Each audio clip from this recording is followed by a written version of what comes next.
تو اللہ کے دین کو بالفعل قائم کرنے کے لیے، تاکہ نوع انسانی پر ایک ابدی حجت قائم ہو جائے کہ اللہ کا دین قابل عمل ہے، اسے قائم کیا جا سکتا ہے، اور یہ بہترین سماجی نظام ہے، پولیٹیکو سوشو اکنامک سسٹم اس سے بہتر آج تک چشم فلک نے نہیں دیکھا۔ یہ حجت قائم کرنے کے لیے جن حضرات نے اپنی جانوں کا نذرانہ پیش کر دیا، گویا کہ وہ اللہ کے گواہ قرار پائے، ان کے لیے لفظ شہید استعمال کیا گیا۔ دوسرے لیکچر میں آپ کو یاد ہوگا کہ ہم نے یہ بات سمجھنے کی کوشش کی کہ جب اللہ کا دین جزیرہ نمائے عرب میں قائم ہو گیا، اور گویا کہ ہم کہہ سکتے ہیں کہ انقلاب محمدی علی صاحب الصلاۃ والسلام کی تکمیل ہو گئی، تو جیسے کہ ہر انقلاب کے ساتھ ہوتا ہے، اس کے بعد کچھ کاؤنٹر ریولوشنری موومنٹ شروع ہوئی۔ چنانچہ سب سے پہلے اندرون ملک عرب جھوٹے نبی کھڑے ہو گئے، نبوت کے جھوٹے دعوے دار، اور بہت سے لوگوں نے حکومت کو زکوٰۃ ادا کرنے سے انکار کر دیا، اور یہ فتنہ اتنا بڑا تھا کہ واقعہ یہ ہے کہ اگر اسے کرش نہ کر دیا جاتا تو انقلاب محمدی علی صاحب الصلاۃ والسلام اسی وقت ناکام ہو جاتا۔ یہ حضرت ابو بکر صدیق رضی اللہ تعالیٰ عنہ کے فضائل کا سب سے درخشاں باب ہے کہ انہوں نے اپنے عزم اور ہمت اور استقلال اور اللہ پر اعتماد، اللہ پر توکل اور بھروسے کے ساتھ ان دونوں فتنوں کو آئرن ہینڈ کے ساتھ کرش کر دیا، اور سال سوا سال ہی میں ان دونوں کاؤنٹر ریولوشنری موومنٹس کو ختم کر کے اس کے بعد انہوں نے جلد ہی اس نظام کا گویا کہ انچارج حضرت عمر رضی اللہ تعالیٰ عنہ کو بنا دیا کہ جو خلیفہ ثانی ہے۔ پھر ہم نے دیکھا کہ حضرت عمر کے زمانے میں رضی اللہ تعالیٰ عنہ توسیع کا جو عمل ہے، توسیع انقلاب محمدی کا عمل بڑی تیز رفتاری کے ساتھ جاری ہوا، فتوحات کا سیلاب آیا، ایران پوری سلطنت تہس نہس ہو کر رہ گئی، اس کے پرچے اڑ گئے، سلطنت روما اپنے تمام شمالی افریقی مقبوضات سے محروم، مغربی ایشیا سے اسے بے دخل کر دیا گیا، صرف وہ یورپ کے اندر محدود ہو کر رہ گئی۔ اب ظاہر بات ہے کہ اس کے خلاف بھی تو پھر رد عمل ہونا تھا، کاؤنٹر ریولوشنری موومنٹس اٹھنی تھی۔ تو سب سے پہلے حضرت عمر رضی اللہ تعالیٰ عنہ کی خلافت اور اس کے چراغ کو بجھانے کے لیے ایران کی طرف سے رد عمل ظاہر ہوا۔ ہرموزان جو ایک بڑا ان کا جرنیل تھا، اس کی سازش اور ابو لولو فیروز کے ذریعے سے حضرت عمر رضی اللہ تعالیٰ عنہ کو شہید کر دیا گیا۔ سمجھا یہ گیا تھا کہ یہ ساری عمارت شاید اسی شخصیت کی بل پر کھڑی ہے، لہذا جب میدان سے حضرت عمر ہٹ جائیں گے تو یہ خلافت کی پوری عمارت جو ہے وہ زمین بوس ہو جائے گی۔ لیکن معلوم ہوا یہ عمارت محمد کی بنائی ہوئی تھی صلی اللہ علیہ وسلم۔ کھنڈر بتا رہے ہیں عمارت عظیم تھی، بڑی عظیم عمارت تھی جو حضور نے تعمیر کی تھی، لہذا حضرت عمر کی شہادت سے کوئی فرق واقع نہیں ہوا۔ حضرت عثمان رضی اللہ تعالیٰ عنہ آ گئے میدان میں، اور میں بتا چکا ہوں آپ کو کہ ان کے دور خلافت کے جو 12 سال ہیں، ان میں سے پہلے 10 سال بالکل حضرت عمر فاروق رضی اللہ تعالیٰ عنہ کی خلافت کے دور کی مثال ہے۔ اسی تیزی کے ساتھ انقلاب جو ہے آگے بڑھ رہا تھا، فتوحات کا دائرہ پھیل رہا تھا، اور اندرون ملک پورا امن، سکون، اطمینان اور چین تھا۔ لیکن ان کی دور خلافت کے آخری دنوں میں اب یہودیوں کی طرف سے رد عمل اور ایک کاؤنٹر ریولوشنری موومنٹ عبداللہ ابن سبا کے ذریعے سے، کہ جس نے اسلام کا لبادہ اوڑھا اور منافقت کے پردے کے ساتھ وہ عالم اسلام میں داخل ہوا، اور اس نے چونکہ دیکھ لیا پرانی چپقلش ہے، پرانی چشمک ہے جو قریش کے 2 بڑے قبیلوں کے مابین یا 2 بڑے گھرانوں کے مابین چلی آ رہی تھی، بنو ہاشم، بنو امیہ۔ تو پہلے 2 خلفاء جو تھے وہ نہ بنو ہاشم سے تھے نہ بنو امیہ سے تھے۔ حضرت ابو بکر صدیق بنو تیم سے تھے، حضرت عمر بنی عدی میں سے تھے، لیکن حضرت عثمان اب بنو امیہ میں سے تھے۔ اس کو انہوں نے گویا کہ دکھتی رگ بنا کر پکڑا اور پروپیگنڈا شروع کیا کہ خلافت تو بنو ہاشم کا حق ہے، جو کہ حضور ہاشمی تھے صلی اللہ علیہ وسلم، تو گویا کہ عثمان غاصب ہیں رضی اللہ تعالی عنہ۔ بلکہ ان سے دونوں پہلو جو تھے حضرت عمر اور حضرت ابو بکر وہ بھی غاصب ہیں. اس کے ساتھ ہی فتنے کی مختلف شکلیں انہوں نے شروع کی. یہ الفتنۃ الکبریٰ کہلاتا ہے ہماری تاریخ میں، عظیم ترین فتنہ، جس کے نتیجے میں حضرت عثمان رضی اللہ تعالیٰ عنہ شہید ہو گئے. اور ان کی شہادت کے بعد اگرچہ خلافت حضرت علی رضی اللہ تعالیٰ عنہ کے ہاتھ میں آئی، لیکن یہ کہ باہمی خانہ جنگی کا وہ سلسلہ شروع ہوا جو حضرت علی کے دور خلافت جو 5 سالوں پر مشتمل ہے، اس کے دوران مسلسل خانہ جنگی رہی. ایک طرف شیعان علی تھے، دوسری طرف شیعان عثمان آ گئے جو حضرت عثمان رضی اللہ تعالیٰ عنہ کے قتل کے قصاص کے مطالبے کو لے کر سامنے آئے. جنگ جمل ہوئی، ایک رات میں 10,000 مسلمان شہید ہوئے. جنگ صفین میں 74,000 مسلمان شہید ہوئے. جنگ نہروان میں پھر 4,000 مسلمان شہید ہوئے. یہ شہادتیں جو چل رہی تھی، یہ کس لیے چل رہی تھی کہ جو بھی عمارت خلافت کی قائم ہوئی تھی اب اسے قائم رکھا جائے. اغیار کی طرف سے جو سازشیں ہو رہی ہیں، جو حملے ہو رہے ہیں، اسے ختم کرنے کے لیے ان کا مقابلہ کیا جائے. تو یہ اور اس کا یہ دور ختم ہوتا ہے حضرت علی کی شہادت پر رضی اللہ تعالی عنہ. اور یہ بات نوٹ کر لیجئے کہ حضرت علی کو شہید کرنے والے وہ خارجی تھے. عبد الرحمن ابن ملجم خارجی طبقے سے تعلق رکھتا تھا جو پہلے حضرت علی کے لشکر میں شامل تھے، لیکن جب حضرت علی نے رضی اللہ تعالی عنہ تحکیم اور ثالثی کی تجویز قبول کر دی تو وہ ناراض ہو گئے کہ اللہ تعالیٰ ہی ہے حاکم اور حکم، ان الحکم الا للہ، یہ انسانوں کو حکم کیوں بنا لیا گیا. اور اس میں اتنی شدت اختیار کی کہ وہ علیحدہ ہو گئے. اس لیے انہیں خوارج کہا گیا. انہوں نے رائے یہ قائم کر دی دو مسلمان کبھی کوئی گناہ کبیرہ کا ارتکاب کرے گا وہ کافر قرار پائے گا. جب کافر ہوگا تو گویا کہ مرتد ہے تو واجب القتل، اس کا مال، اس کی عزت سب مباح ہے. یہ ہمارا سب سے پہلا گمراہ ترین فرقہ تھا. انہی میں سے 3 افراد نے بیٹھ کر اسکیم بنائی کہ یہ 3 افراد ایسے ہیں کہ جن کو اگر میدان سے ہٹا دیا جائے تو شاید مسلمانوں کی باہمی خانہ جنگی ختم ہو جائے اور مسلمان پھر کسی ایک خلیفہ پر راضی ہو جائیں. اور یہ تینوں کافر ہیں، معاذ اللہ ثم معاذ اللہ. حضرت علی کافر ہیں، ان کو قتل کرنے کی ذمہ داری عبد الرحمن ابن ملجم نے لی. حضرت معاویہ قاتل ہیں، ان کے لیے کسی اور کو اسائن کیا گیا. عمرو بن العاص قاسم ہیں، ان کے لیے کسی اور کو اسائنمنٹ دی گئی. ہوا یہ کہ حضرت عمرو بن العاص وہ تو اس روز فجر کی نماز میں آئے نہیں، ان کی جگہ جو امام تھا وہ شہید کر دیا گیا. حضرت معاویہ رضی اللہ تعالی عنہ ان پر وار اوچھا پڑا، زخمی تو ہوئے لیکن یہ کہ پھر تندرست ہو گئے.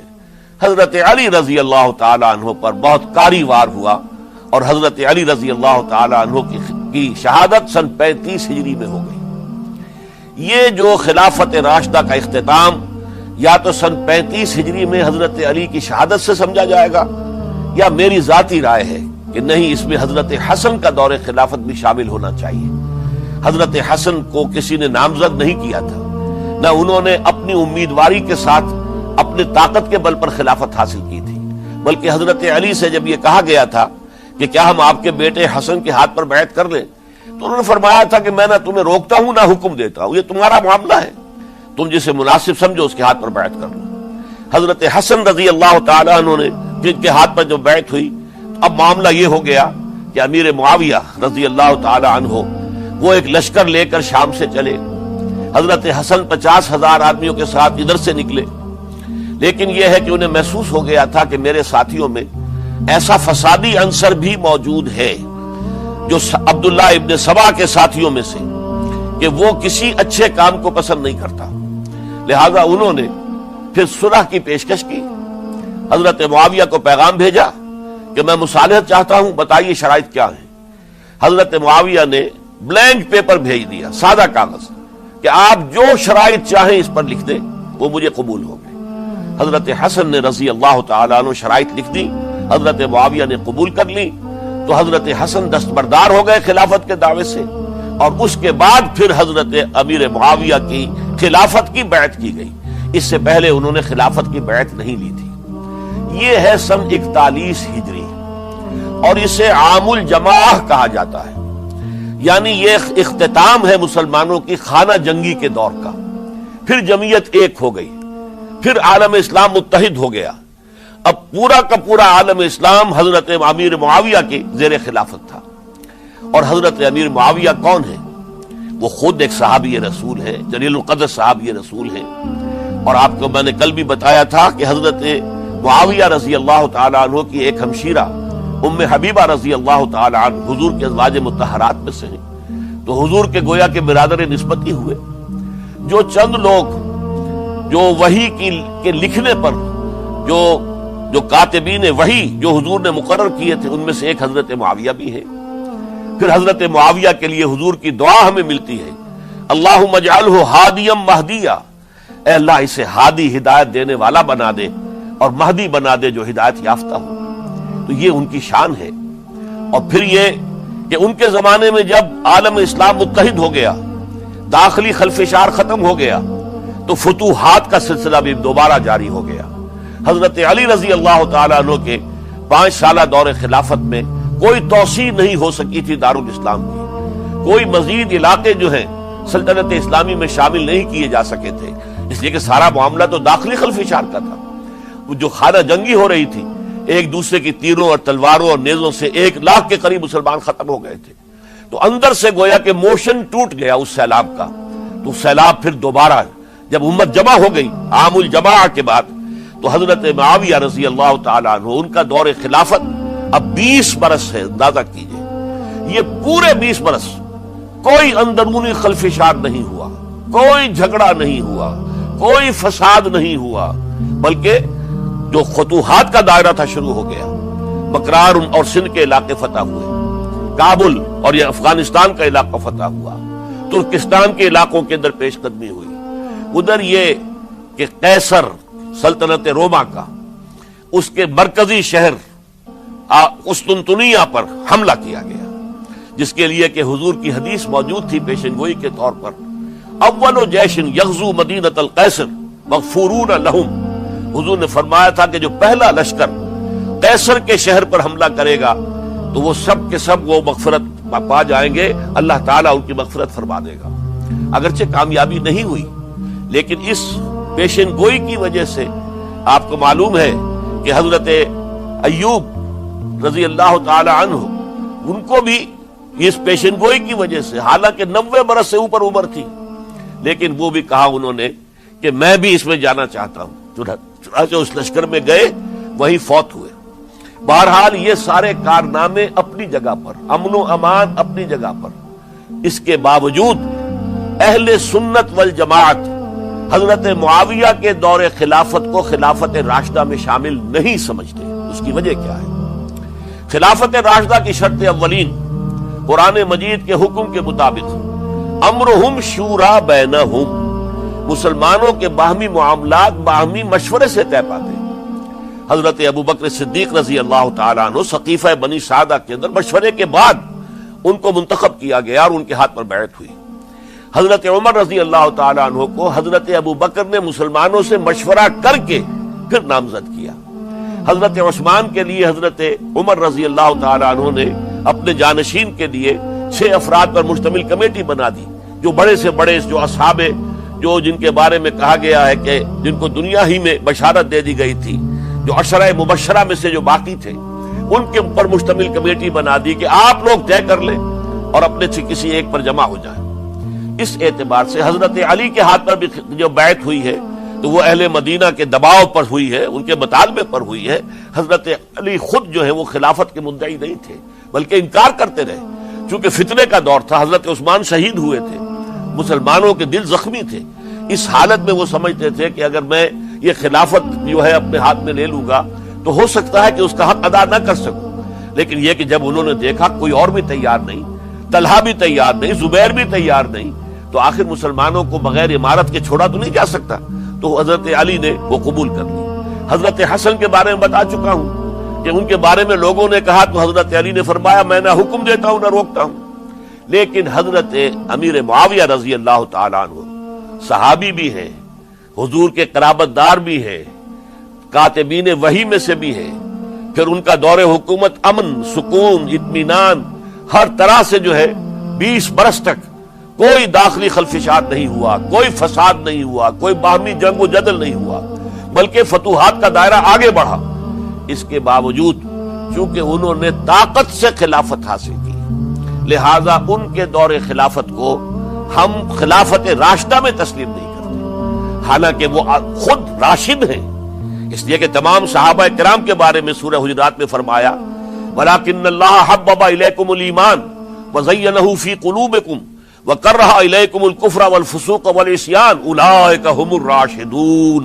تمام صحابہ کرام کی شان یہ ہے کہ اللہ تعالیٰ نے ان کے دلوں میں ایمان کو کھبو دیا ہے، ایمان ان کے دلوں میں رچ گیا ہے، بس گیا ہے، جم گیا ہے، اور کفر سے فسق سے انہیں تبھی نفرت ہو گئی ہے، اور یہ سب کے سب راشدون ہیں۔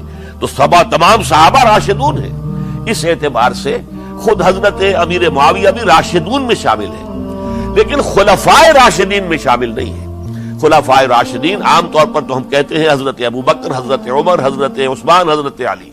میں نے اپنی ذاتی رائے، حقیر سی رائے عرض کی ہے، اس میں حضرت حسن کا دور بھی شامل ہونا چاہیے 6 مہینے کا، تب وہ 30 برس پورے ہوتے ہیں، جو حدیث میں آیا ہے کہ خلافت جو ہے وہ 30 برس رہے گی، اس کے بعد ملوکیت شروع ہو جائے گی۔ تو ملوکیت کا پہلا قدم یہ تھا کہ حضرت معاویہ نے طاقت سے بزور خلافت حاصل کی، اس لیے ان کو خلیفہ راشد ہم نہیں کہتے۔ البتہ یہ ضرور ہے کہ ان کا دور بہت پرسکون دور تھا۔ البتہ جب 10 برس گزر گئے حضرت معاویہ کے دور حکومت کو، اب میں یہاں لفظ خلافت کی بجائے دور حکومت استعمال کر رہا ہوں، جو کہ خلافت راشدہ سے ذرا اس کا فرق واضح ہو جائے، تو اس وقت ایک اور صحابی، جلیل القدر صحابی مغیرہ ابن شعبہ رضی اللہ تعالی عنہ، وہ حضرت معاویہ کے پاس آئے اور انہوں نے یہ کہا کہ دیکھیے، اگر آپ نے اپنے بعد اپنا جانشین نامزد نہ کیا تو ہو سکتا ہے پھر فسادات پیدا ہو جائے، پھر مختلف لوگ خلافت کا دعویٰ لے کر کھڑے ہو جائیں، پھر خانہ جنگی ہو جائے۔ 5 برس کی خانہ جنگی میں 1 لاکھ سے زیادہ مسلمان شہید ہو چکے ہیں، قتل ہو چکے ہیں، ہلاک ہو چکے ہیں۔ اب دوبارہ وہی دور نہ آ جائے، لہذا آپ اپنا جانشین نامزد کر دیجئے۔ امیر معاویہ ریلیکٹنٹ تھے، لیکن انہوں نے دلائل دیے، دلائل مضبوط تھے۔ انہوں نے کہا کہ اب کبار صحابہ دنیا سے رخصت ہو چکے ہیں، وہ جماعت کہ جن کی تربیت اور تزکیہ، جن کی تعلیم حضور نے خود کی تھی اور ان کو اندر سے پاک کر دیا تھا، ان کی نیتیں بالکل پاک ہو چکی تھی، کوئی نفسانیت ان میں نہیں رہی تھی، وہ جماعت تو اکثر و بیشتر اب ختم ہو چکی، فوت پا چکے، وفات ہو چکی۔ لہذا اب جو ہے اکثر و بیشتر نو مسلم ہیں، جو بعد کے فتوحات کے ذریعے سے اسلام لائے ہیں، لہذا ان کے اندر نہ وہ پختگی ہے، نہ ان کے اندر وہ تقویٰ ہے، نہ تدین ہے، نہ اصول پرستی ہے۔ اسلام کی پوری تعلیمات جو ہیں وہ ان کے وجود کے اندر، ان کے شعور کے اندر گہری اتری ہوئی نہیں ہے، لہذا اب صورتحال وہ نہیں رہ سکے گی جو حضرت ابوبکر یا حضرت عمر یا حضرت عثمان یا حضرت علی کے زمانے میں تھی، لہذا آپ نامزد کیجئے۔ یہ بھی بتا دوں کہ مغیرہ ابن شعبہ کون تھے رضی اللہ تعالیٰ عنہ۔ نمبر 1 یہ ہے کہ یہ اصحاب شجرہ میں شامل ہیں، جن 1400 یا 1800 افراد نے حضور سے بیعت کی تھی صلح حدیبیہ سے متصل قبل، اس درخت کے نیچے بیٹھ کر، جس کے بارے میں سورہ فتح میں فرمایا گیا کہ لقد رضی اللہ عن المؤمنین اذ یبایعونک تحت الشجرہ، اللہ ان تمام اہل ایمان سے راضی ہو گیا جو ہے نبی صلی اللہ علیہ وسلم آپ کے دست مبارک پر بیعت کر رہے تھے اس درخت کے نیچے، ان میں سے موجود، ان میں یہ مغیرہ ابن شعبہ ہے۔ پھر مغیرہ ابن شعبہ وہ ہے کہ حضرت علی اور امیر معاویہ، ان کے درمیان جو خانہ جنگی ہوئی اس میں ہمیشہ حضرت علی کے ساتھ رہے، حضرت علی کے ہی وہ سپورٹر تھے، ان کے ساتھ تھے۔ اس پہلو سے اچھی طرح سمجھ لیجئے کہ یہ نہیں ہے کہ وہ در حقیقت کوئی پہلے سے وہ امیر معاویہ کے ساتھی تھے، نہیں، لیکن اب جو صورتحال وہ دیکھ رہے تھے، جہاں دیدہ انسان تھے، بہت بڑے سیاستدان تھے، جانتے تھے حالات کو، حالات کے نفس پر ان کا ہاتھ تھا، لہذا انہوں نے یہ مشورہ دیا اور پھر امیر معاویہ نے اس مشورے کو قبول کر لیا اور یزید کی ولی عہدی کا اعلان کر دیا۔ یہ بالکل مڈل ہے حضرت امیر معاویہ کے دور خلافت کا درمیان، یہ 10 سال جب ہو گئے تھے حضرت امیر معاویہ کی خلافت کو یا حکومت کو، تب یہ معاملہ پیش آیا اور یزید کے ہاتھ پر یہ بیعت ولی عہدی تمام جو بھی مختلف گورنرز تھے ان کے ذریعے سے کہہ دیا گیا اپنے اپنے علاقے کے لوگوں سے بیعت لے لو. یہ بیعت عام طور پر لوگوں نے کر لی. البتہ 5 شخصیتیں جو بہت نمایاں تھیں انہوں نے اس بیعت سے انکار کیا. ان میں کون تھے ذرا نوٹ کیجئے. حضرت ابو بکر فوت ہو چکے، ان کے بیٹے عبد الرحمن ابن ابی بکر. حضرت عمر فوت ہو چکے، ان کے بیٹے عبداللہ ابن عمر. حضرت زبیر فوت ہو چکے، ان کے بیٹے عبداللہ ابن زبیر. حضرت عباس فوت ہو چکے، ان کے بیٹے عبداللہ ابن عباس. حضرت علی شہید ہو چکے، ان کے بیٹے حسین ابن علی رضی اللہ تعالی عنہم اجمعین. یہ 5 جو امت کے بہت بڑے 5 افراد کے گویا کے وہ چشم و چراغ تھے ان گھرانوں کے، انہوں نے انکار کیا. اور ان میں خاص طور پر عبد الرحمن ابن ابی بکر نے یہ جملہ کہا کہ تم چاہتے ہو کہ قیصر و کسریٰ کی سنت پر عمل کرو کہ باپ کے بعد بیٹا حاکم بن جائے. یعنی ایک قدم تو خلافت کا نظام پہلے ہی نیچے اتر چکا. مشاورت سے تو حضرت امیر معاویہ کا بھی جو نسب ہوا ہے وہ مشاورت سے نہیں ہوا. ایک درجے میں وہ جو اللہ تعالیٰ کے رسول نے عمارت بنائی تھی شاندار، اس خلافت کا جو سیاسی نظام تھا اس میں ایک تو کڑی آ چکی زوال کی کہ ایک شخص نے طاقت کے ذریعے سے خلافت حاصل کر لی. اب اس کی اگلی کڑی لانا چاہتے ہو کہ قیصر و کسریٰ کے طریقے سے خاندان کے اندر، ایک قبیلے کے اندر یہ خلافت جو ہے یا حکومت جو ہے نسل بعد نسل، باپ کے بعد بیٹا اور بیٹے کے بعد پوتا، اس کو ہم کبھی گوارا نہیں کریں گے. حضرت امیر معاویہ بہت دانشمند انسان تھے. انہوں نے ان 5 حضرات پر کوئی تشدد نہیں کیا، کوئی جبر نہیں کیا، بلکہ رہنے دیا. ٹھیک ہے یہ بیعت نہیں کر رہے، ابھی تو بیعت ولی عہدی ہے، کوئی حرج نہیں. لہذا کوئی جھگڑا، کوئی اس وجہ سے کوئی فساد، اس بنا پر کوئی جنگ نہیں ہوئی. 10 سال گزر گئے، یعنی 10 سال تک یزید ولی عہد رہا ہے. 10 سال تک.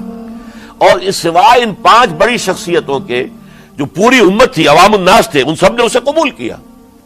یہ صورتحال اب جب پیدا ہوئی جب حضرت امیر معاویہ کا انتقال ہو گیا، یہ سن 60 ہجری ہے.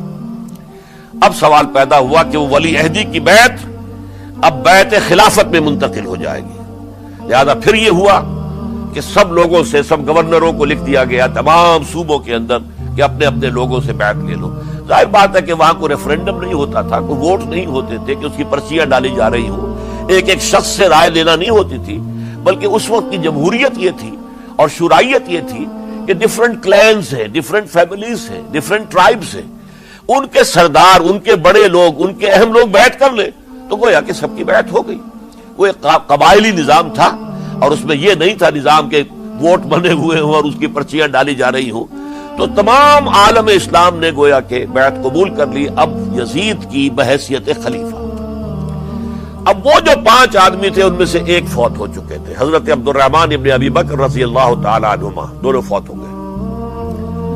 لیکن باقی 4 رہ گئے.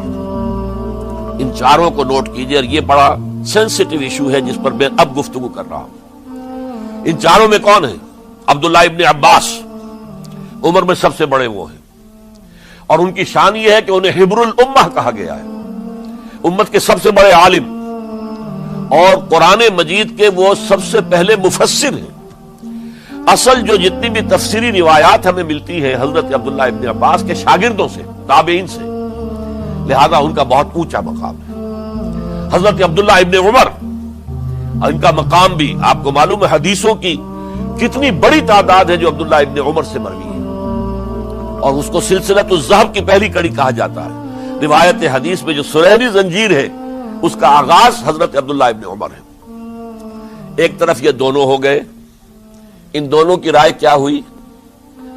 اگرچہ کام غلط ہوا ہے، یہ اس طریقے سے قیصر و کسریٰ کی روایت پر عمل کرنا غلط ہے، لیکن یہ اتنی بڑی غلطی نہیں ہے کہ اس کی وجہ سے باہمی جنگ و جدال ہو، خوریزی ہو، ایک دوسرے کی گردنیں کاٹی جائیں اور فتنہ اور فساد پیدا کر دیا جائے. لہذا انہوں نے یزید کی بیعت کر لی. 2 حضرات رہ گئے، یہ نسبتاً نوجوان ہیں. ان دونوں کی پیدائش ہجرت کے بعد ہوئی ہے. ہجرت کے بعد پہلا بچہ جو مہاجرین میں پیدا ہوا ہے وہ عبداللہ ابن زبیر ہے، بلکہ کچھ عرصے تک مہاجرین میں جب کوئی پیدائش نہیں ہوئی تو وہ مکے مدینے کے منافقین نے کہنا شروع کر دیا تھا کہ یہ یہاں کے کمزور ہو گئے، نامرد ہو گئے، ان کی اولاد اب چلے گی نہیں۔ تو عبداللہ ابن زبیر جب پیدا ہوئے، اور آپ کو معلوم ہونا چاہیے وہ حضرت ابوبکر صدیق کے نواسے ہیں، حضرت عائشہ صدیقہ کی ہمشیرہ حضرت اسماء کے بیٹے ہیں عبداللہ ابن زبیر، اور زبیر بہت شجاع، بہت ہی بہادر انسان تھے۔ تو عبداللہ ابن زبیر کے اندر بھی وہی کیفیات تھی۔ انہوں نے کہا نہیں، اس غلطی کو ہم برداشت نہیں کریں گے، خون رضی ہوتی ہے تو ہو، لیکن ہم اسلامی نظام کو نیچے اترتا ہوا نہیں دیکھ سکتے۔ جیسے کبھی حضرت ابوبکر نے فرمایا تھا ایبدل الدین وانا حی، کیا دین میں ترمیم اور تنسیخ کر دی جائے گی؟ دین کو بدل دیا جائے گا، دین میں تحریف کر دی جائے گی جبکہ میں ابھی زندہ ہوں؟ میں جیتے جی یہ نہیں ہونے دوں گا۔ حضرت عبداللہ ابن زبیر کی یہ رائے ہوئی، وی ہیو ٹو چیلنج، ہم مقابلہ کریں گے، ہم اسے پیسیولی قبول نہیں کریں گے۔ انہوں نے بیعت سے انکار کیا اور مدینہ چھوڑ کر مکے جا کر حرم کے اندر پناہ گزین ہو گئے۔ یہی معاملہ حضرت حسین ابن علی رضی اللہ تعالی عنہما کا تھا، وہ بھی نہایت شجاع، نہایت جری، نہایت بہادر۔ انہوں نے بھی کہا کہ یہ غلط قیصر و کسریٰ کی روایت جو شروع ہو رہی ہے اسے ہم نے ریزسٹ کرنا ہے اور اسے ہم آگے نہیں چلنے دیں گے۔ ان پر بھی جب دباؤ ڈالا گیا کہ بیعت کرو تو وہ کچھ وقت مانگ کر، کہ دیکھیے میں ایسا شخص نہیں ہوں کہ تنہائی میں علیحدہ کمرے میں بیٹھ کر بیعت کروں، جب عمومی بیعت لوگے تم سب سے تو میں بھی آ جاؤں گا، اس وقت لوگ فیصلہ کریں گے۔ تو بس اس وجہ سے پھر وہ گورنر جو تھا اس وقت مدینے کا، اس سے اجازت لے کر آ گئے اور راتوں رات وہاں سے نکل کر وہ بھی مکے پہنچ گئے۔ تو اب یہ چار جو ہیں دو گروہوں میں تقسیم ہو گئے، 2+2۔ دو کی رائے یہ ہوئی کہ بات غلط ہے، لیکن اس کی بنا پر خون ریزی، جنگ و جدال، جنگ آپس میں خون ریزی کرنا یہ صحیح نہیں ہے، بلکہ مصلحت اس میں ہے کہ اس کو قبول کر لیا جائے۔ پھر اللہ تعالیٰ کو بہتر حالات پیدا کرے گا اس کے ذریعے سے، تعلیم کے ذریعے، تلقین کے ذریعے سے، جیسے نبی اکرم صلی اللہ علیہ وسلم نے اتنا عظیم انقلاب برپا کیا تھا۔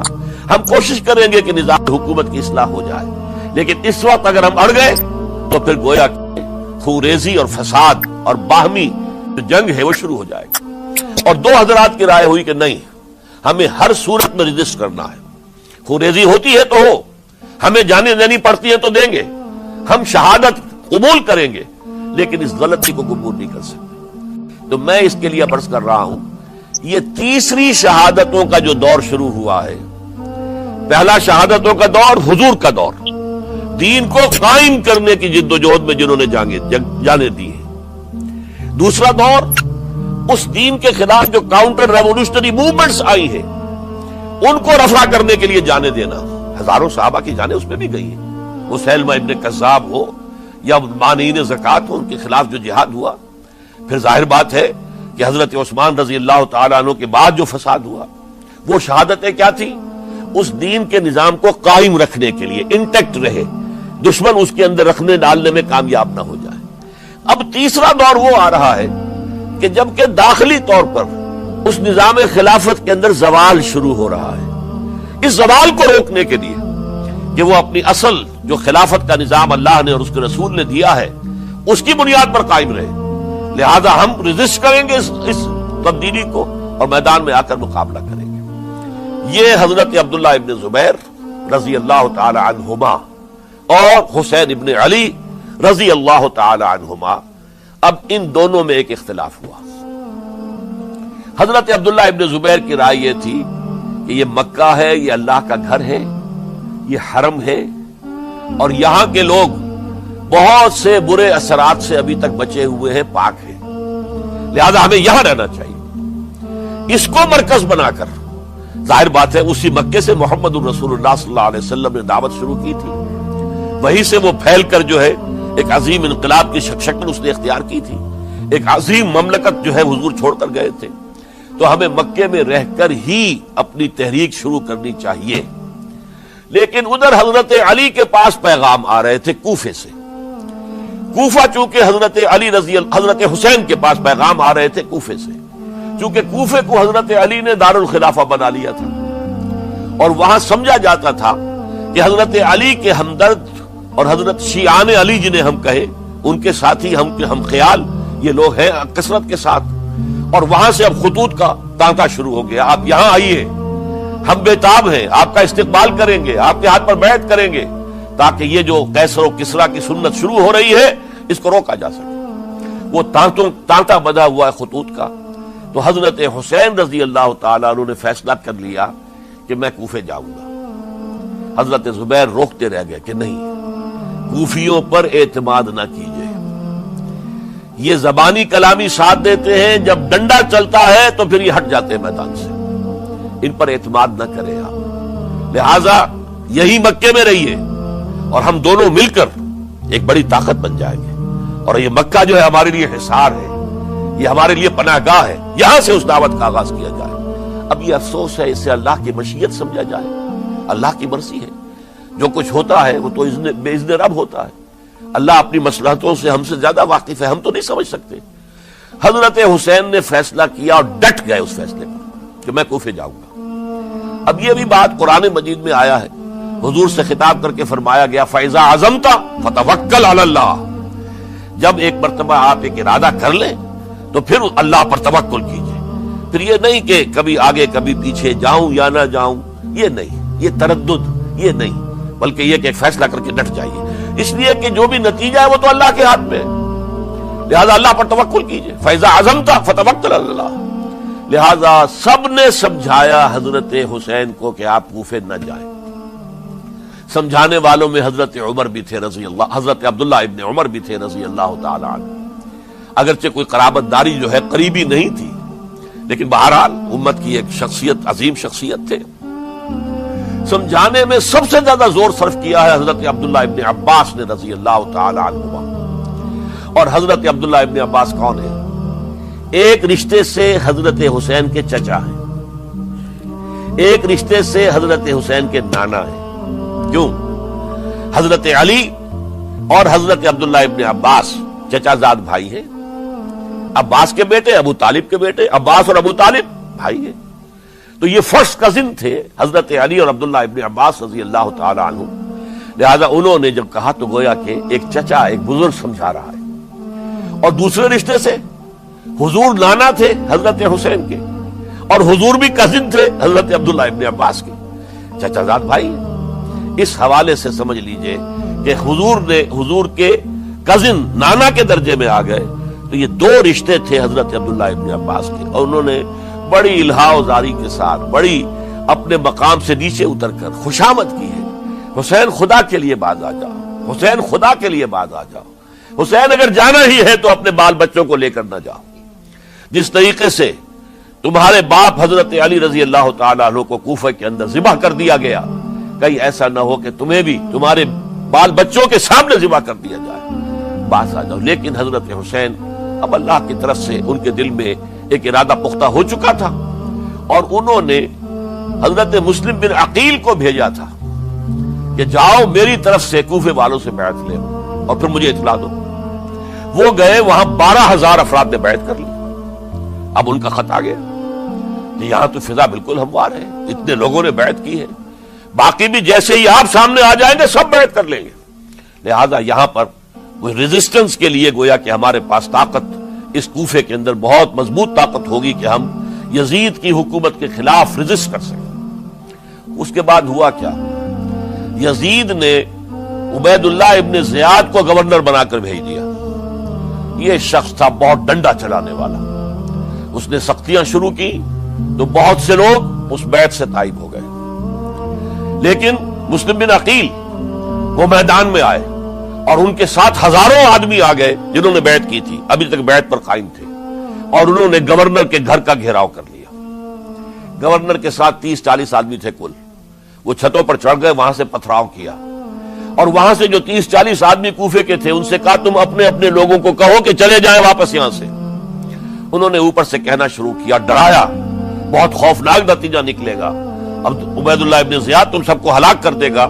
ایک ایک کر کے بھیڑ چھٹتی چلی گئی اور صرف چند افراد رہ گئے، اور اس کے نتیجے میں حضرت مسلم بن عقیل شہید کر دیے گئے. بلکہ ایک شخص حانی نے انہیں پناہ دی تھی کوفے میں، ان کو بھی قتل کر دیا گیا، شہید کر دیا گیا. اس پر یہ ہے کہ انہوں نے ایک شخص کے ذریعے سے پیغام دیا قتل کیے جانے سے پہلے کہ دیکھو میرا تو وقت آگے آیا، میں تو اب قتل ہو جاؤں گا، شہید کر دیا جاؤں گا، تو میرا پیغام حسین تک پہنچا دو رضی اللہ تعالی عنہ کہ یہاں یہ بغاوت ہو گئی۔ لوگوں نے، کوفیوں نے، الکوفی لا یوفی، کوفی جو ہے وہ پورا نہیں کرتا اپنے عہد کو اور وفا کو، اس کا ایک ثبوت ہمیں مل گیا ہے کہ سب کے سب منحرف ہو گئے بیعت سے۔ آپ جہاں تک آ گئے وہاں سے واپس چلے جائیے۔ جب حضرت حسین کے پاس یہ پیغام پہنچا اور انہوں نے ارادہ کیا کہ ٹھیک ہے یہ تو حالات بدل گئے، لہذا واپس چلنا چاہیے، شاید عبداللہ ابن زبیر کی رائے ہی صحیح ہے، ہمیں مکے ہی میں بیٹھ کر کام کرنا چاہیے۔ لیکن اب جو ہے عرب کا ایک خاص مزاج ہے۔ حضرت مسلم بن عقیل کے بیٹے آڑے آ گئے، اب ہم اپنے باپ کے خون کا قصاص لیے بغیر نہیں جائیں گے۔ اور حضرت حسین رضی اللہ تعالیٰ عنہ بامروت انسان، شریف النفس انسان، کیسے ممکن تھا غیرت مند غیور انسان وہ کیسے ان کی بات کو رد کر دیتا؟ لہذا اچھا چلو چلتے ہیں کوفے کی طرف۔ آگے بڑھتے چلے گئے، کربلا میں پہنچ گئے، جو کچھ وہاں ہوا ہے پھر آپ کو معلوم ہے۔ اس میں یہ بات ہے پہلے 1000 کا لشکر بھیجا تھا عبید اللہ ابن زیاد نے، اس پر حضرت حسین رضی اللہ تعالیٰ عنہ نے جو باتیں کہیں وہ کچھ اثر انداز ہو گئی۔ ان کا افسر جو تھا حر بن یزید تمیمی، وہ بعد میں حضرت حسین کا حامی ہو گیا اور حضرت حسین کے ساتھ ہی اس کو بھی شہادت نصیب ہوئی۔ پھر دوسرے کو بھیجا عمرو ابن سعد۔ عمرو ابن سعد بھی ایک بڑی عظیم شخصیت کا بیٹا تھا، حضرت سعد ابن ابی وقاص جو فاتح ایران تھے اور جن کو غزوہ احد کے موقع پر حضور نے فرمایا تھا کہ اے سعد تیر چلاؤ، میرے ماں باپ تم پر قربان ہوں۔ جبکہ احد میں گھیراؤ کر لیا تھا حضور کا اور کفار قتل کرنے کے لیے ہجوم کر رہے تھے، اور کچھ حضرات تیر چلا چلا کے انہیں پھینک رہے تھے، دور جو ہے ہٹا رہے تھے، ان میں سے حضرت سعد ابن ابی وقاص بھی تھے۔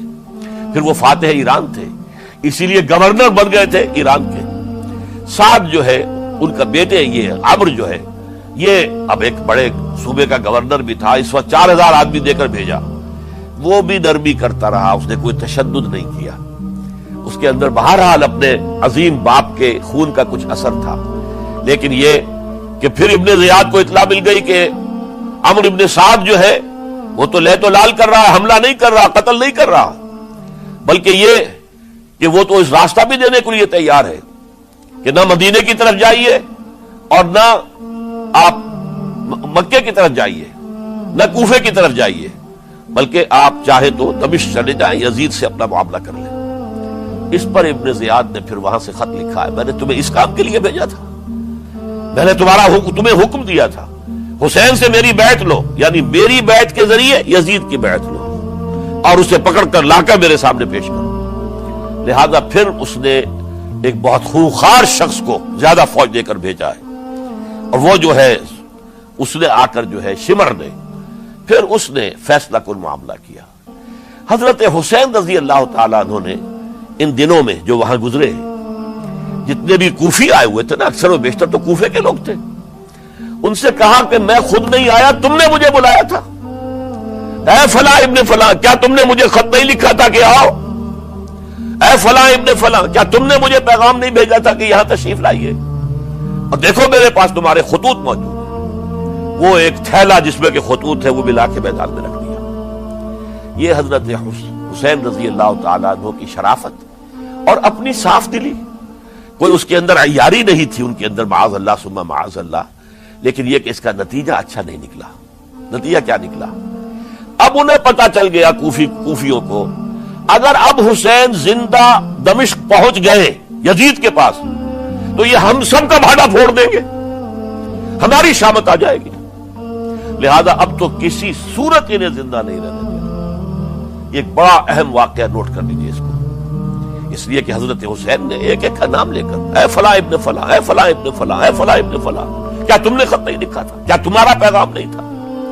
اب انہوں نے دیکھا کہ یہ بھانڈا اگر یزید کے ہاں جا کر پھوڑ دیا گیا تو پھر ہماری خیر نہیں ہوگی۔ یہی وجہ ہے حضرت حسین کو شہید کرنے کے بعد، یہ نوٹ کر لیجئے، 72 آدمی تھے کل، جس کو کہلے لشکر حضرت حسین کا رضی اللہ تعالیٰ عنہ، ان میں سے 20 خاندان بنی ہاشم کے چشم و چراغ تھے۔ وہ بڑی بہادری سے لڑے، بڑی بہادری سے لڑے، ایک ایک نے لڑ کر جان دی ہے، بہت سو کو مارا ہے۔ یقاتلون فی سبیل اللہ فیقتلون ویقتلون، قتل کر بھی رہے تھے، قتل ہو بھی رہے تھے، ایک ایک کر کے قتل ہو رہے تھے، شہید ہو رہے تھے۔ 20 جو ہے خاندان بنی ہاشم میں سے شہید ہوئے۔ حضرت حسین رضی اللہ تعالیٰ عنہ کا ایک بہت ہی انفنٹ چھوٹا بچہ وہ بھی شہید ہوا ہے۔ باقی سب مرد، تمام مرد، سوائے ایک حضرت حسین کے بیٹے حضرت علی بن حسین زین العابدین کہلائے بعد میں، وہ بیمار تھے، وہ جنگ میں حصہ نہیں لے سکتے تھے، وہ بچ گئے صرف۔ اچھا، حضرت حسین شہید ہو گئے، یہ ہے 10 محرم الحرام سن 61 ہجری۔ کیا مطلب ہے؟ حضور کے انتقال کے ٹھیک 50 برس بعد، سن 11 ہجری میں حضور کا انتقال، اور سن 61 ہجری میں حضور کے نواسے اور جن کے بارے میں حضور نے فرمایا سیدہ شباب اہل الجنہ، حضرت حسین شہید کر دیے گئے۔ اور اس کے بعد اس لشکر نے خیموں کو آگ لگا دی۔ یہاں نکتہ سمجھ لیجئے، آگ کیوں لگائی؟ انہیں معلوم تھا ہمارے خلاف ڈاکومنٹری پروف موجود ہے وہاں پر، وہ ہمارے خطوط کے تھیلے وہاں موجود ہیں، اگر وہ باقی رہ گئے تو ہماری شامت آ جائے گی، ہمیں کون بچائے گا؟ ورنہ ظاہر بات ہے کہ اگر تو وہ دشمنی کے انداز میں بات ہوتی تو خواتین کی بھی بے حرمتی کی گئی ہوتی، لیکن نہیں، کسی نے، ظاہر بات ہے کہ خانوادہ نبوت کہ کسی خاتون کی بے حرمتی نہیں کی، قطعاً نہیں کی، قطعاً نہیں کی، قطعاً نہیں کی، لیکن خیمے جلانا ان کی ضرورت تھی تاکہ وہ ریکارڈ جو ہے ان کا وہ تلف ہو جائے، سارے خطوط جو ہیں وہ جل جائیں تاکہ ان کے خلاف ثبوت باقی نہ رہے۔ یہ عظیم سانحہ کربلا ہے۔ اب چونکہ یہ ہماری تاریخ کے ان واقعات میں سے ہے جس پر بہت کچھ اختلافات ہیں، مختلف گروہوں کی تعبیرات بہت مختلف ہیں۔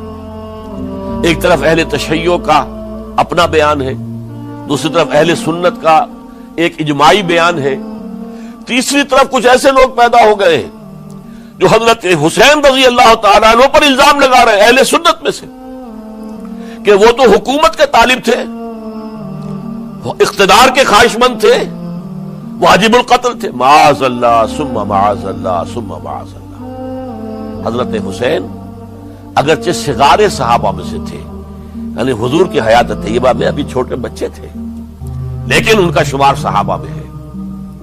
اور پھر یہ وہ شخص ہے جو حضور کی گود میں کھیلا ہے، یہ وہ ہے جو حضور کے شانوں کے اوپر جس نے سواری کی ہے۔ علامہ اقبال نے جیسے حضرت اسماعیل کے لیے کہا ہے کہ وہ فیضان نظر تھا یا کہ مکتب کی کرامت تھی، سکھائے کس نے اسماعیل کو آداب فرزندی۔ ظاہر بات ہے حضرت اسماعیل کسی اسکول اور مدرسے دارالعلوم میں پڑھے نہیں تھے کہ وہاں پتہ چلتا کہ والد کا حق کیا ہے۔ یہ فیضان نصر تھا، ابراہیم کی نگاہ کا یہ فیضان تھا کہ بیٹے کے اندر وہ جذبہ پیدا ہوا کہ یا ابت افعل ما تؤمر، ابا جان جو خواب آپ دیکھ رہے ہیں اور جو حکم آپ کو اس خواب کے ذریعے مل رہا آپ کر گزریے، ستجدنی انشاءاللہ من الصابرین۔ تو اسماعیل کا معاملہ اگر یہ تھا فیضان نظر سے، تو حضرت اسماعیل تو حضرت ابراہیم کے پاس زیادہ رہے بھی نہیں، وہ تو مکے میں رہے۔ حضرت عثمان جو حضرت ابراہیم تو شام میں رہتے تھے، کبھی کبھی آ جاتے تھے، بس اس سے زیادہ معاملہ نہیں تھا۔ وہ فیضان نظر حضرت اسماعیل کو تھا، تو حضور صلی اللہ علیہ وسلم کا فیضان نظر کتنا ہوگا اس کا آپ اندازہ کیجئے۔ یہ کوئی جنگ اقتدار نہیں تھی، معاذ اللہ ثم معاذ اللہ ثم معاذ اللہ، بلکہ انہوں نے اپنا ایک فرض منصبی سمجھا ہے کہ میرے نانا کا لایا ہوا نظام اور اس کے اصول اب ٹوٹ رہے ہیں۔ جیسے حضرت ابوبکر کا قول میں نے آج بھی آپ کو سنایا، ایبدل الدین وانا حی، کیا دین میں ترمیم اور تنسیخ کی جائے گی، دین کی باتوں کو بدل دیا جائے گا جبکہ میں ابھی زندہ ہوں۔ اسی طریقے سے گویا کہ زبان حال سے حضرت حسین اور عبداللہ ابن زبیر رضی اللہ تعالی عنہم ان دونوں نے یہ فیصلہ کیا کہ ہم روکیں گے اس کو۔ آپ اختلاف کر سکتے ہیں کہ حضرت حسین کی رائے صحیح تھی یا حضرت عبداللہ ابن عباس کی رائے صحیح تھی، یہ کہہ سکتے ہیں آپ، لیکن کسی کی نیت پر حملہ نہیں کر سکتے۔ اسی طریقے سے بعض لوگ جو ہے حضرت عبداللہ ابن عباس، عبداللہ ابن عمر، ان کی نیتوں پر حملہ کرتے ہیں۔ ان کو تو یزید نے دولت سے خرید لیا تھا، معاذ اللہ ثم معاذ اللہ ثم معاذ اللہ۔ یہ دونوں جلیل القدر صحابہ ہیں، یہ تو صغار صحابہ میں سے نہیں ہے، یہ جوان تھے پورے حضور کے زمانے میں، جنگوں میں حصہ لیا ہے۔ حضرت عبداللہ ابن عمر نے، عبداللہ ابن عباس نے رضی اللہ تعالیٰ عنہما، انہیں کوئی رقم نہیں خرید سکتی تھی، کوئی دولت نہیں خرید سکتی تھی۔ جو رائے انہوں نے قائم کی، دیانتاً قائم کی۔ اور ہمارے ہاں اصول یہ ہے کہ جب کوئی نئی صورتحال پیدا ہو جائے اور اجتہاد کی ضرورت پیش آ جائے اور پوری کوشش کر کے مجتہد اجتہاد کر رہا ہے، تو اگر اسے غلطی بھی ہو جائے، مجتہد مخطی، خطا کار، اس کو بھی اکیرا ثواب ملتا ہے، اور مجتہد مصیب، وہ مجتہد کے جس کی رائے صحیح، جس کا فیصلہ صحیح، اسے دوہرا ثواب ملتا ہے۔ تو ان کے مابین ایک اختلاف رائے کا ہوا، اجتہاد کا ہوا۔ آیا یہ غلطی اتنی بڑی ہے کہ امت میں تفرقہ پیدا کیا جائے، امن و امان کو برباد کیا جائے، خوریزی کا بازار گرم کیا جائے، یا نہیں؟ دو کی رائے یہ ہوئی۔ ان کی مخلصانہ رائے تھی، ان کی دیانت دارانہ رائے تھی، ہم ان کی نیت پر حملہ نہیں کر سکتے، آپ اختلاف کرنا چاہیں تو کیجئے۔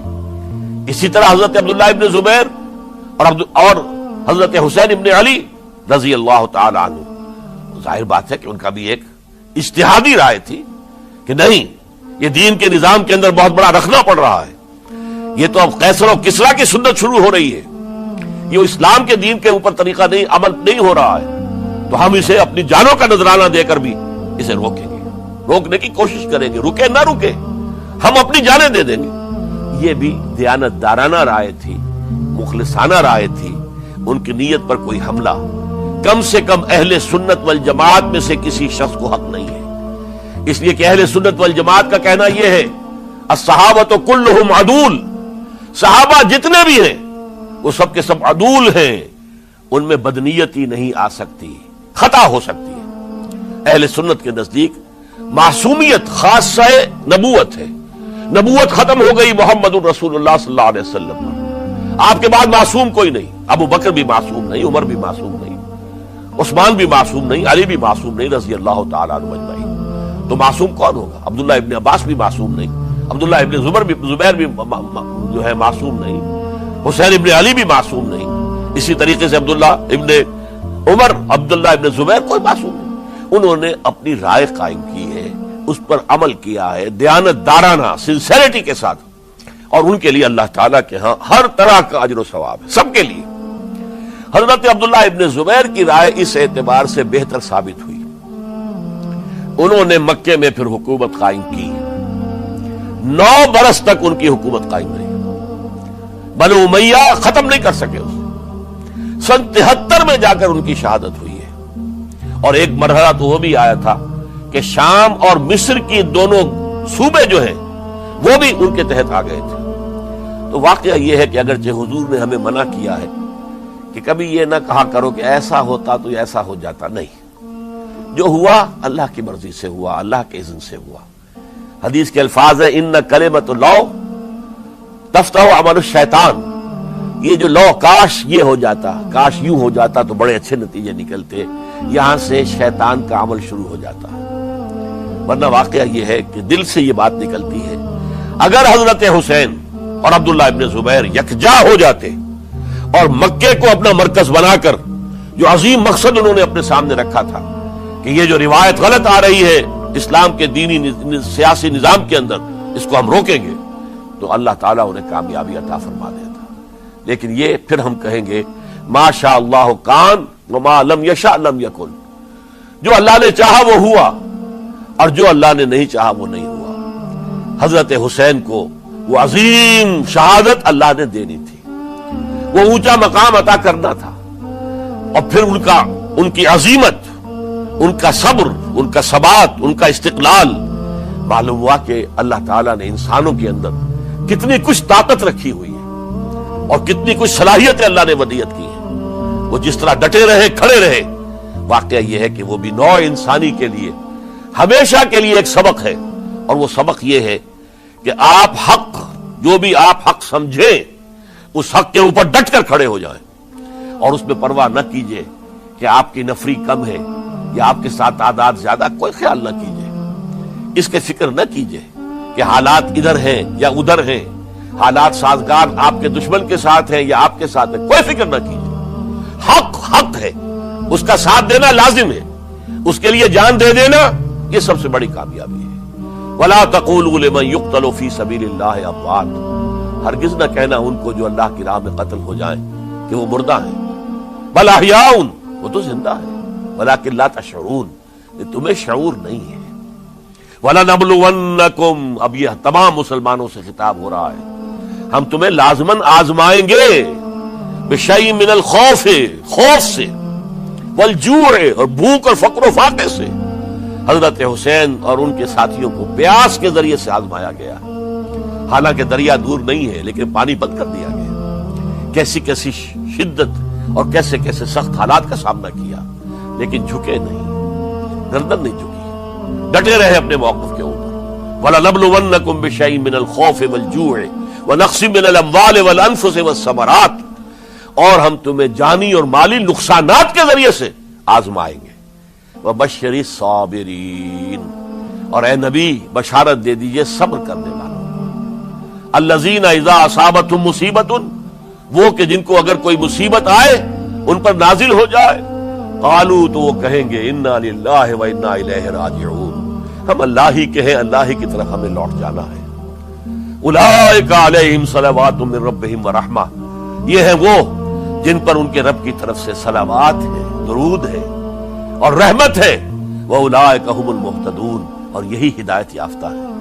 اللہم ربنا اجعلنا منہم، اللہم ربنا اجعلنا منہم، میرے اور آپ کے لیے سبق یہ ہے، صرف حضرت حسین کا کوئی دن بنا لینا یہ نہیں ہے، ٹھیک ہے یاد تازہ کیجئے، بہت اچھی بات ہے، لیکن اس کا نتیجہ یہ نکلنا چاہیے کہ اگر حضرت حسین نے اپنی ہی نہیں، اپنے خاندان کی، اپنے اعزاء و اقربا کی، اپنے ساتھیوں کی جانوں کی قربانی پیش کر دی حق کے لیے، تو ہمیں بھی فیصلہ اور سبق یہ لینا چاہیے کہ ہمیں حق کا ساتھ دینا ہے، ہر چیز بعد چاہے اس کے نتائج کچھ بھی نکلے۔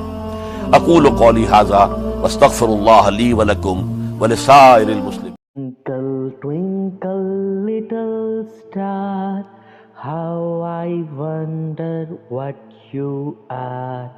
Up above the world so high, like a diamond in the sky. Twinkle, twinkle, little star, how I wonder what you are.